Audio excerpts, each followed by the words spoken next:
I'm Rabbi Mark Wolf, Vice Chancellor of Community Engagement at the Jewish Theological Seminary, with 5 questions from learn.jtsa.edu on the challenges of warfare in the 21st century.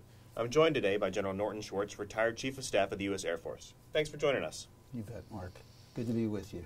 Thank you. General Schwartz, you've had a number of positions over the course of your career in the U.S. military, including serving as a member of the Joint Chiefs. Can you describe how the moral challenges facing commanders and soldiers on the ground changed while you were in the military? I guess, Mark, I would say they haven't changed. The fundamental principles of leadership in the armed forces is to keep your troops, your airmen, marines, sailors, soldiers safe. And that hasn't changed, and I doubt it ever will change.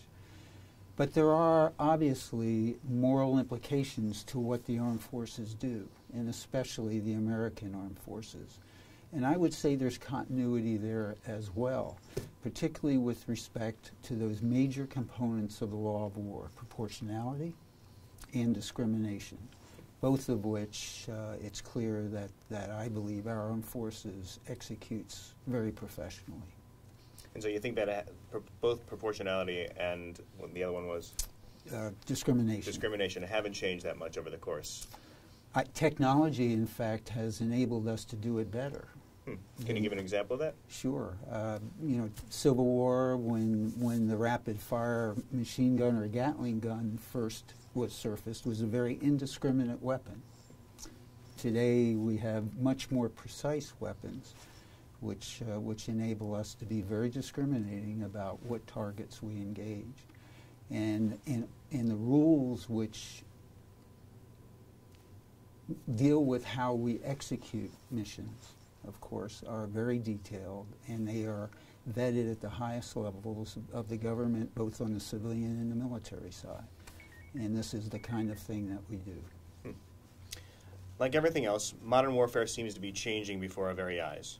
How does the increasing role of unmanned aerial vehicles, or drones as they're commonly known, change the way we think about conflict? This goes back to just what we were saying earlier, how technology, I would argue, has improved many of the ways we perform our missions. For example, remotely piloted aircraft enable us to surveil targets for hours and hours on end. And what that allows us to do, that persistence allows us to assure that the target we're looking at is in fact the target that we want to engage. It is far more discriminate than it has been in the past. And that is a development of technology. It is something which actually, in my view, in the view of others with whom I have served, believe it makes us, again, different, more discriminate, and more compliant with the expectations of the American people.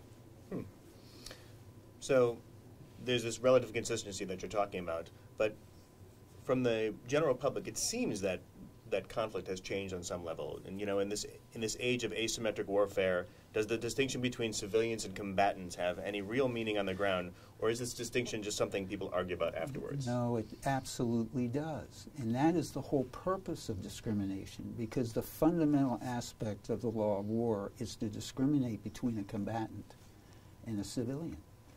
And again, this is how we have progressed, because in the days of rather indiscriminate carpet bombing, many civilians clearly were taken as well as combatants. Today, with the precision that is at our disposal, you can, again, be much more discriminating. So, yes, indeed, the discrimination between combatant and civilian is still important. It is still fundamental to what we do. Finally, we sit here at the Jewish Theological Seminary, so I must ask, does or should religion play a role in deciding how we fight wars? I think, frankly, and sadly, religion does play a role, but I'm not sure that it's always positive. The religions have a way of creating frictions and tension and in fact, conflict. And to the extent that that is the case, it is unhelpful. But faith is needed, because what we asked our youngsters to do is hard. And in order to do that and to be able to deal with it requires some measure of faith. And certainly what you all do and the rabbis who are chaplains in any of the services serves that purpose. Thank you.